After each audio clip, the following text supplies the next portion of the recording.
Hello friends, welcome to our channel Sunita with Sunita, जहां आप सुन रहे हैं नीलोत्पल मृणाल द्वारा लिखित उपन्यास डार्क हॉर्स। इसके अब तक हमने 14 चैप्टर पढ़ लिए। पिछले चैप्टर में हमने देखा कि उसमें किस प्रकार चारों दोस्तों में भाषा को लेकर बहस हो जाती है और गुरु अपने इस बहस को इसी बात को कहते हुए खत्म करता है कि अंग्रेजी व्यापार की भाषा है, उर्दू प्यार की भाषा है और हिंदी व्यवहार की भाषा है। आइए देखते हैं आगे क्या हुआ। Dark horse chapter 15। 3 दिन की क्लास करने के बाद संतोष ने एक रात अचानक मनोहर को फोन लगाया। हेलो मनोहर भाई, कैसे हैं? अरे नमस्कार भाई, आप बताइए कैसे हैं? 2 दिन बाद याद किए। आप तो एकदम भूल ही गए हो संतोष बाबू, मनोहर ने हंसते हुए हालचाल पूछा। अरे क्या बताएं बॉस, इतना इतना क्लास करना पड़ रहा है। जीएस के लिए भी नवरत्न क्लासेस ज्वाइन करना है, फुर्सत नहीं मिल रहा है। मनोहर भाई, एक तो बात कहना था आपसे, थोड़ा शर्म आ रहा है, संतोष ने सच में लजाते हुए कहा। ऐसा क्या बात है, कहिएगा हो, शर्म काहे आ रहा है? एकदम खुलकर कहिए, जान हाजिर है, मनोहर ने उधर से कहा। हाँ, अरे आपको याद है वो जब हम आपके कमरे पर पहली बार गए थे तो आप कुछ उजला उजला छाती को लगा के बाल हटा रहे थे। हमको भी थोड़ा चाहिए था, सोचा थोड़े साफ सुथरा रहना चाहिए। अब सब राय साहब नहीं है ना, संतोष ने दम साध कर कहा। ओहो अच्छा, बक महाराज, हेयर रिमूवर था वो, वीट नाम का उसका। इसमें क्या बात है, आप रुकिए कल ले आते हैं, मनोहर ने कहा। पर संतोष का मन तो अपने पुराने रूप को बदलने के लिए बेचैन था। वह अपने बाल बंद से तुरंत मुक्ति चाहता था। कोचिंग जाने के बाद उसे लगने लगा कि दाढ़ी बाल मूछें उसके ज्ञान क्षेत्रों को बंद भी कर सकते हैं। इसलिए वह जितना जल्दी हो सके ये सारा झाड़ पलाश हटाकर अपने व्यक्तित्व के बगीचे को एकदम साफ सुथरा और सुदर्शन कर लेना चाहता था। गाल से लेकर छाती तक दूब घास की तरह उगे काले बालों की छाया से उसे उसका व्यक्तित्व मलिन जान पड़ रहा था। वह इन बालों को जड़ से उखाड़ना चाहता था। एक रात और इंतजार करना मुश्किल था उसके लिए। मनोहर भाई प्लीज, आप अभी बत्रा पर आकर हमें दे दीजिए वो क्रीम, रात को हटा लेंगे। कल को चलेंगे तो कमला नगर आपके साथ, थोड़ा 2-4 टी शर्ट लेना था, संतोष ने अधीरता से कहा। मनोहर से अच्छा भला कौन उसके फीलिंग समझता। उसने बत्रा आकर संतोष को बाल उखाड़न द्रव्य दे दिया। संतोष बिना समय गवाए अपने कमरे पर लौटा और लग गया अपने प्राइवेट उपनयन संस्कार में, जिसमें उसे सर के बाल छोड़कर बाकी सारे अंगों के बाल उतार देने थे।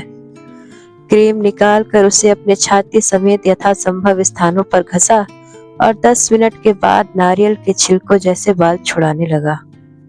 मात्र मिनट भर में छाती के सारे बाल नीचे रखे अखबार पर गिर पड़े। संतोष एक अजब सा भाव लिए खड़ा उन बालों को देख रहा था। इन्हीं छाती के बालों का हवाला देकर गांव में साहस और हिम्मत की बात की जाती थी। एक बार खुद उसने अपने पिता से कहते हुए सुना था कि हमारे छाती में बाल है अभी, किसकी हिम्मत है जो हमारे खेत में बकरी घुसा के चरा देगा। अभी वो सारी हिम्मत अखबार पर मुरझाई पड़ी थी। संतोष ने सोचा यह तो सामंती सोच है, छाती पर बाल से भला कौन हिम्मत आता है।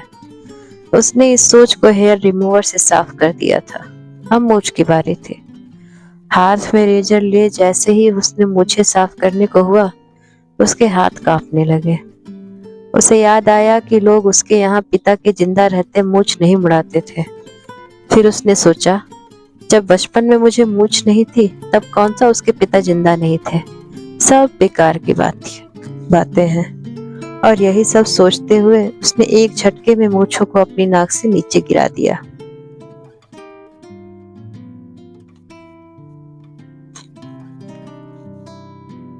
मूंछों के झड़कर गिरते ही वह थोड़ा थर्रा सा गया। दिल जोर जोर से धड़कने लगा, लेकिन उसने फिर उसे तुरंत खुद को संभाल लिया।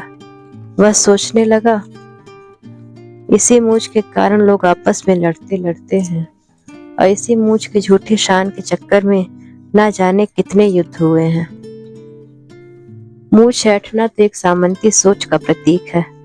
इस तरह सोच संतोष ने सामंतवाद का एक और चिन्ह मिटा दिया। अब उसने एक नजर खुद को आईने में देखा। पहली नजर में तो उसे खुद को पहचानने में दिक्कत हुई, पर अगले ही क्षण वह जान गया था कि खुद ही खड़ा है आईने के सामने। सुबह का सवेरा उसका नया चेहरा लेकर आया था।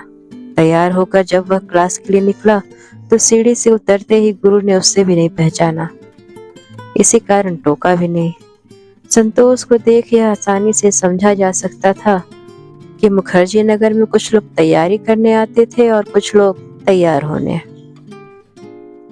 आज कोचिंग पहुंचते वह सीधे मनमोहिनी के ऑफिस पहुंचा और सीधे उसका मोबाइल नंबर मांग लिया।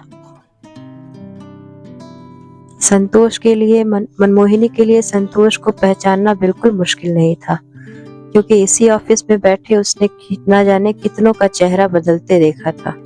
संतोष का भी उसे बस इंतजार ही था। मनमोहिनी ने हंसते हुए स्मार्टी कहा और अपना नंबर दे दिया। नए निखरे व्यक्तित्व के आत्मविश्वास ने आज संतोष को पहली सफलता दिलवा दी थी। उसने सफलता को तुरंत अपने मोबाइल में सेव कर लिया और जिस नाम से सेव किया था वो था मेरी मोहिनी। वैसे उसकी यह सफलता पहले भी न जाने कितने मोबाइलों में इसी नाम से सेव हो चुकी थी। तुरंत वहां से निकले संतोष क्लास पहुंचा। आज उसे अपनी पुरानी सीट बदल ली। वह हर पुरानी चीज बदल देना चाहता था। संतोष अभी बैठा ही था कि एक तीखे नैन नक्श वाली गोरी गुलाबी भरे होठ लिए लड़की ठीक उसके बगल में आकर बैठ गई। लड़की ने बैठते ही अपने बाल खोलकर बिखेर दिए। बाल खुलते ही एक शानदार खुशबू से संतोष भर उठा। लड़की के ठीक पीछे बैठ रहे लड़के की भी कमोबेश यही स्थिति थी। खुशबू के नाक तक जाते ही संतोष उसे महसूस कर मन ही मन 2-4 शैम्पू का नाम सोचने लगा। Pantene, Dove, Vatika, head and shoulder जैसे कुछ नाम सोचकर उसने उस खुशबू से मैच किया, पर कुछ पुख्ता निष्कर्ष नहीं निकाल पाया कि वास्तव में वह कौन सा शैम्पू लगा कर आई है। कोई भी बदलाव जीवन में कितना लाभ लेकर आता है, यह आज उसे सीट बदल कर ही जाना। उसके सीट बदलने भर से ही उसे इस वरदान मिल जाने की उम्मीद नहीं थी। संतोष दाईं ओर आंख घुमाकर उसे नजर भर देख लेना चाहता था, पर फिर बर्दाश्त कर सामने देखने लगता। तब तक पांडे जी भी आ चुके थे। आज संतोष पर नजर जाते ही उन्होंने मुस्कुरा कर कहा, you are looking so good Santosh, better than last day.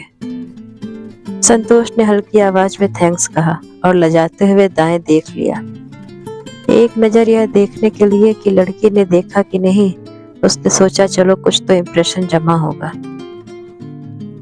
अभी आधे घंटे की क्लास हुई थी। लड़की की कलम हाथ से फिसल कर नीचे गिर गई। उसने झुककर कलम उठाई। इस दौरान उसे हाथ केहूनी संतोष के पेट में जा सटी। संतोष को तो लगा जैसे एंडोस्कोपी वाली मशीन सट गई हो। अब वह गहरे सोच में पड़ गया। लड़की ने केहूनी जानबूझकर सटाई या भाग्यवश सट गया। उसके बाकी की क्लास यही सोचते सोचते निकल गई। क्लास खत्म होते ही वह रोज की तरह पहले मनमोहिनी के ऑफिस गया। वहां काफी भीड़ देखी तो बाहर निकल आया। कुछ दूर चला ही था कि पीछे से आवाज आई, क्या स्मार्टी, नाम क्या है तुम्हारा? पलटा तो देखा वही लड़की थी। जी संतोष, संतोष नाम है मेरा। वाह भाई, तुम्हारे घर वालों को एक बार में संतोष नहीं हुआ जो 2 बार संतोष संतोष नाम रख दिया तुम्हारा, कहकर खिलखिलाकर हंस पड़े। जी ऐसा नहीं है, संतोष कुमार सिन्हा नाम है मेरा, संतोष ने अब की बात संभलते हुए कहा। ओहो, सिंह के फूफा हो सिन्हा। अच्छा ये बताओ, ये मूछ तुमने खुद ही बनाई है क्या? यह एक अप्रत्याशित प्रश्न था संतोष के लिए। जी हाँ, क्यों, क्या हुआ? तो जाके पूरी तरह बना लो, कहीं कहीं छूट गया है। सर ने जो कहा तुमने सुना नहीं क्या? बेटर देन लास्ट डे, यानी आज कल से कम मूछें थी। बकलोल कहीं का। बाय बाय, चलती हूँ।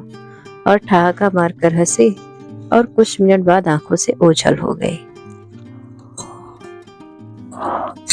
संतोष वहीं खड़े खड़े तय नहीं कर पा रहा था कि वह क्या महसूस करे, गुदगुदी या कंपन। वह इन दोनों का भेद भी नहीं समझ पा रहा था। अगले दिन वह क्लास थोड़ा जल्दी पहुंचा। मनमोहिनी के ऑफिस में जैसे ही वह घुसा, मनमोहिनी यार शायद मेरी सासुर मर्दिनी बन बैठी थी। आइए संतोष जी, क्या बात है? रात के 2 बजे आप मुझे कॉल क्यों कर रहे थे? और ये क्या मैसेज किया है? जाओ कट्टी। मैं तुम्हारी कब से दोस्त हो गई जो फोन नहीं उठा तो कट्टी बट्टी खेलने लगे। आपको मैं कई दिनों से देख रही हूँ। आप पांडे जी से पढ़िए ना, रोज मेरे पास क्या घुसे चले आते हो। मनमोहिनी का रौद्र रूप देखकर संतोष सख्ते में आ गया। वो मैंने गलती से कॉल लगा दिया था मोहिनी जी। अच्छा, तो वो मैसेज? जी हाँ, सारी गलती हो गई। आप लोग जैसे लड़के समझते क्या हैं? किसी भी लड़की को ये बताइए पहले, रोज रोज मुंह उठाकर चले आते हैं। लड़की की हंसी देखी कि बस समझ गए कि काम हो गया। अरे भाई मेरे, ये हमारा काम है, काम। हमें यहाँ बैठ के हर सूरत में हंसना पड़ता है। हमें यहाँ बैठ के हर सूरत में हंसना पड़ता है और सबके साथ हंस के बात करनी पड़ती है। हमें इसी के पैसे मिलते हैं, समझे मिस्टर? हमें रोज आपके जैसे लड़के को लोक प्रशासन और समाजशास्त्र दिलवाने के अलग से पैसे भी मिलते हैं। आप सबको क्या लगता है मैं यहाँ इश्कन इश्कन करने बैठी हूँ? मनमोहिनी ने बिना रुके सब कह डाला। संतोष को तो मानो कांटों को खून नहीं। वह चुपचाप खड़ा था। यह हल्ला सुन ऑफिस के बाहर कुछ लड़के जमा हो गए। अच्छा मनमोहिनी मैडम, रहने दीजिए, अब गलती हो गई। आपसे इतनी पर्सनली बात करके सिलेक्शन की विश दी थी, सो थोड़ा कंफ्यूजन हो गया, संतोष ने नरम स्वर में कहा।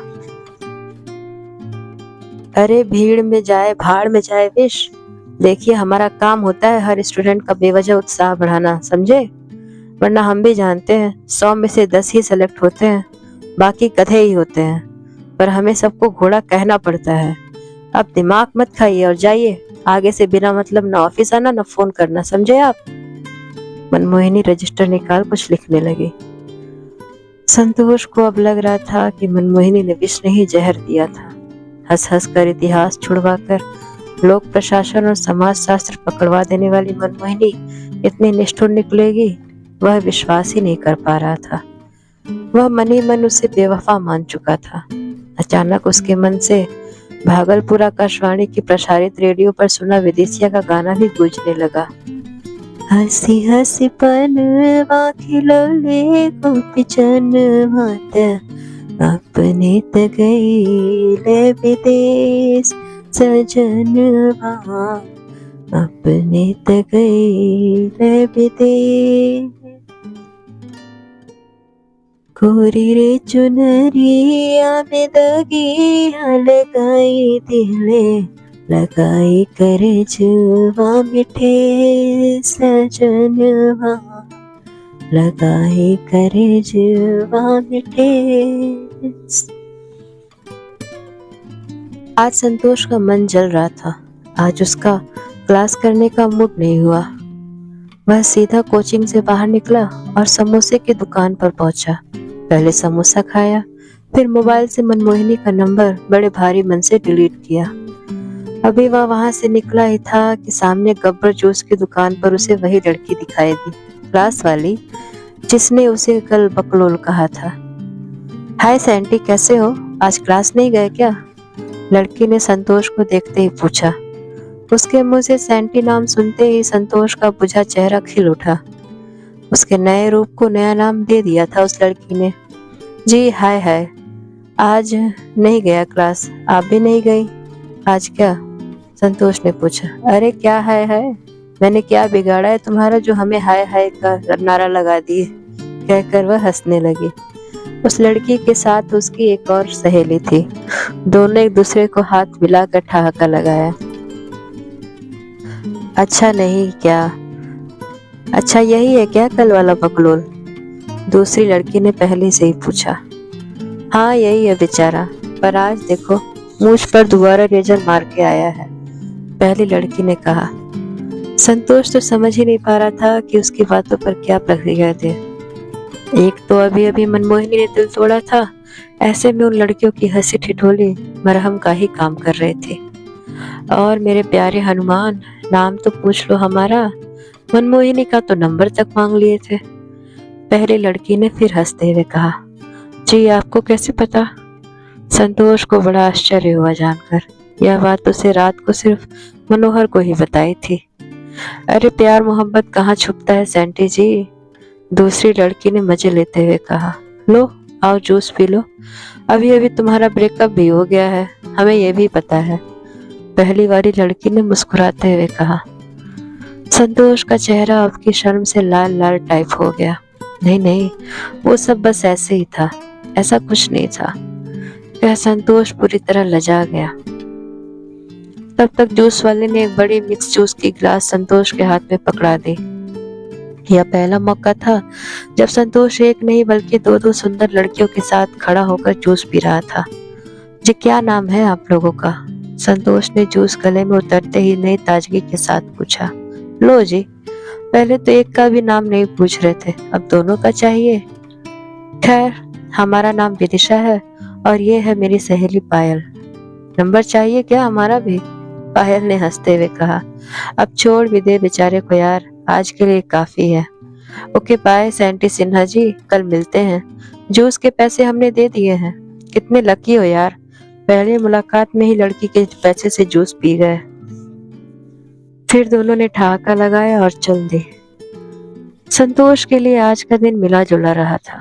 मनमोहिनी के जहर के बाद विदिशा के पिलाए गए जूस ने संतोष के मन में थोड़ी सी जान वापस ला दी थी। संतोष ने वहीं से मनोहर को फोन मिलाया और आज का किस्सा सुनाया। मनोहर ने हंसते हुए यह राज खोला कि पायल मनोहर की दोस्त है और कल रात विदिशा, पायल और मनोहर ने साथ खाना खाया था। उसके बाद यह भी बताया कि कल रात पायल मनोहर के कमरे पर ही रुक गई थी। वहीं मनोहर ने संतोष के बारे में पायल को बताया था और पायल ने विदिशा को। फिर आज का किस्सा तो सारी कोचिंग को पता था। इतना हल्ला किया था मनमोहिनी ने। संतोष ने इन सारी बातों को सुनने के बाद बस एक ही सवाल किया, हे भगवान, अरे रात को क्या कर रहे थे आप लोग महाराज? अरे लीजिए, और कोई क्या करता है, पढ़ ही रहे थे, खूब पढ़े और क्या, कहकर मनोहर हंसने लगा। फोन कब कट गया संतोष को पता भी नहीं चला। आज के लिए बस इतना ही, मिलते हैं अगले दिन अगले अध्याय में। धन्यवाद।